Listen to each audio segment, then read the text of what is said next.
मुझे इस बात का पूर्ण विश्वास था कि कैबिनेट की जब पहली मीटिंग होगी उस मीटिंग से बहुत सारे ऐसे निर्णय होंगे जो मैंने वादा मधुबनी की जनता को किया था।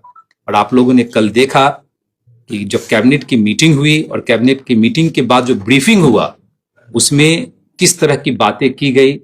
9 जो चीनी मिलें बंद पड़ी हुई थी उसको पुनः शुरुआत करने का भी निर्णय लिया गया और 25 नई चीनी मिलें जो है बिहार में लगाने की जो है बात हुई।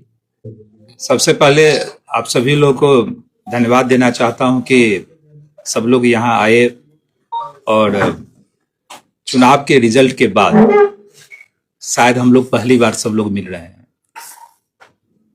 14 तारीख को रिजल्ट आया और रिजल्ट के बाद फिर सरकार गठन की प्रक्रिया हम लोगों ने पूरी की। आदरणीय नीतीश कुमार जी के नेतृत्व में नई सरकार बनी और प्रचंड बहुमत वाली सरकार बनी।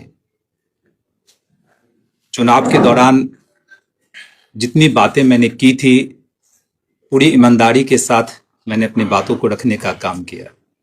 मेरे मन में कभी यह नहीं था कि मैं सिर्फ चुनाव जीतने के लिए या लोगों का वोट लेने के लिए मैं सिर्फ जो है वादा करूं।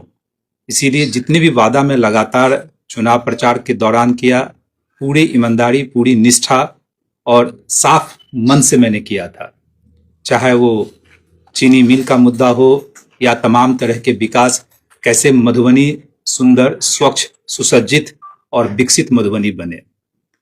14 तारीख के रिजल्ट के तुरंत बाद पटना भी मैं गया और आप लोगों ने सोशल मीडिया के माध्यम से देखा होगा कि सरकार बनने से पहले कई राउंड की मीटिंग आदरणीय नीतीश कुमार जी के साथ मेरी हुई, सम्राट चौधरी जी के साथ मीटिंग हुई, तमाम जो एनडीए के घटक दल के शीर्ष नेतृत्व हैं उन सबके साथ भी हम लोग की मीटिंग हुई। और उस मीटिंग में लगातार जब हम शीर्ष नेतृत्व से मिल रहे थे तो मेरा एक ही था कि किस तरह चीनी मिल की शुरुआत जैसे पुनः हो, चाहे लोहट चीनी मिल हो, रैयाम चीनी मिल हो या बिहार में जो अन्य चीनी मिलें जो बंद पड़ी हुई है उसका कैसे जैसे फिर से पुनरुद्धार हो, कैसे फिर से जैसे स्टार्ट किया जाए। और लगातार हम सरकार से, प्रशासन से, कैबिनेट सेक्रेटरी से हम इस चीज की डिमांड करते रहे कि कैबिनेट के पहली मीटिंग जब हो सरकार के गठन के बाद उसमें कुछ ऐसे निर्णय हो कि जनता को लगे कि यह सरकार जो है बहुत ही गंभीर है रोजगार सृजन पे और इंडस्ट्रियलाइजेशन पे, उद्योग व्यवस्था लगाने को लेकर। और यही कारण था कि चुनाव जीतने के उपरांत लगभग मैं 11-12 दिन क्षेत्र में नहीं आया। लोगों की बहुत आशाएं थी, कई लोग फोन भी कर रहे थे कि हर जगह के विधायक जो है जा रहे हैं और आप नहीं आ रहे हैं। उसके पीछे मेरी मंशा बहुत स्पष्ट था। मुझे इस बात का पूर्ण विश्वास था कि कैबिनेट की जब पहली मीटिंग होगी उस मीटिंग से बहुत सारे ऐसे निर्णय होंगे जो मैंने वादा मधुबनी की जनता को किया था। और आप लोगों ने कल देखा कि जब कैबिनेट की मीटिंग हुई और कैबिनेट की मीटिंग के बाद जो ब्रीफिंग हुआ उसमें किस तरह की बातें की गई। 9 जो चीनी मिलें बंद पड़ी हुई थी उसको पुनः शुरुआत करने का भी निर्णय लिया गया और 25 नई चीनी मिलें जो है बिहार में लगाने की जो है बात हुई। तो मैं मानता हूं कि सभी मधुबनी वासियों के लिए एक बहुत बड़ी जीत है और इस जीत में आप सभी लोगों का जो है स्नेह, आशीर्वाद जिस रूप में मुझे मिला वही मेरे लिए एक महत्वपूर्ण था कि मैं भी जो है अपने तरफ से जितना कर सकता था सरकार को कन्विंस करने की कोशिश की। और तो यह पहली जीत है। तमाम तरह के अन्य बातें जो मैंने की थी, खासकर जो 2-3 मुद्दे ऐसे हैं जो मेरी पहली प्राथमिकता में है। चीनी मिल की बात तो हो ही गई, उसकी शुरुआत डीपीआर वगैरह बनना स्टार्ट हो जाएगा, कैसे उसकी शुरुआत किया जाए, उसमें क्या क्या करना पड़ेगा, वो सरकार के माध्यम से लगातार हम लोग टच में हैं और जल्दी ही आप लोगों को उसमें भी अच्छी खबर देखने को मिलेगी।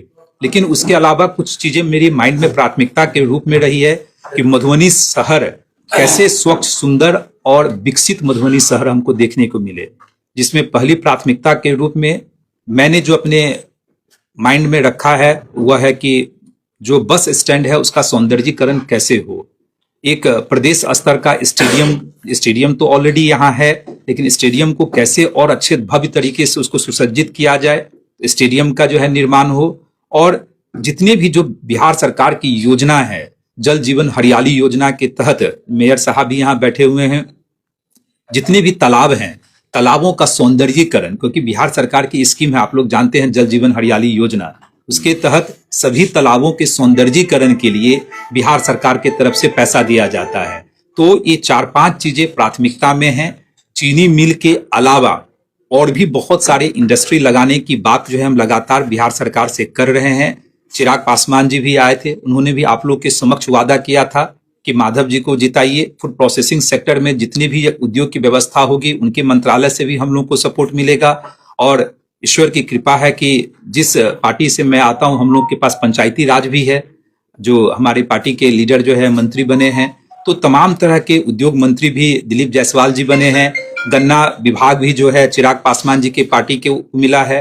तो सभी लोग हम लोग मिल के काम करेंगे और मुझे पूर्ण विश्वास है कि जो मैं हमेशा से कहता आया हूं कि 5 साल लंबा वक्त होता है, अगर नीति, नियति और ईमानदारी हो तो 2 से 3 साल में बहुत सारी समस्याओं का निदान जो है सो किया जा सकता है।